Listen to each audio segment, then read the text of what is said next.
Hi students, welcome to eCareer Plus. இன்னைக்கு இந்த வீடியோவில் நாம் என்ன பார்க்க போகிறோம் அப்படின்னா Revit HVAC டிசைனிங் சாஃப்ட்வேரில் நாம் என்ன கற்றுக்கலாம் அப்படின்றது தான் பார்க்க போகிறோம்.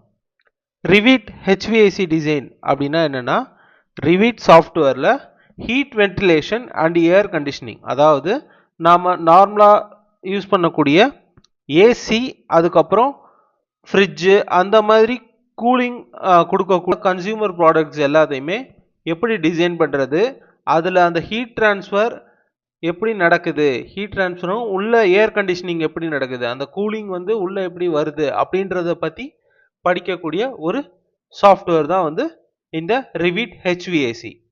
இதில் heat ventilation and air conditioning இதை பற்றி படிப்போம். ப்ளஸ் இன்னொன்று என்னென்னா பைப் லே அவுட், அதாவது நம்ம வீட்டுக்கெல்லாம் வந்து இன்ஜினியர்ஸ் வந்து என்ன பண்ணுவாங்க, கீழே இருந்து மோட்டர்ல இருந்து வர்ற தண்ணியை எடுத்து மேலே டேங்க்ல ஃபில் பண்ணுறதுக்கும், அந்த டேங்க்ல இருந்து நம்ம யூஸ் பண்ணக்கூடிய டேப்ஸுக்கு தண்ணி வர்றதுக்கு பைப்ஸ் எல்லாமே வந்து டிசைன் பண்ணுவாங்கள்ல, அந்த பைப் டிசைனிங் எல்லாமே கூட நம்ம என்ன பண்ணுவோம் அப்படின்னா இந்த Revit HVAC சாஃப்ட்வேரில் நாம் டிசைன் பண்ணுவோம்.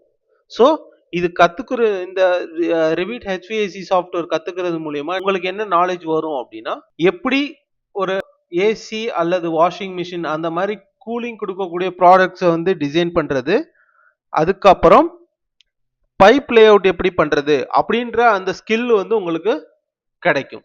இந்த Revit HVAC சாஃப்ட்வேரை நம்ம கேரியர் பிளஸ் இன்ஸ்டியூட்டில் நாம் சொல்லித்தரோம். டிஸ்கிரிப்ஷனில் கான்டாக்ட் டீட்டெயில்ஸ் இருக்குது.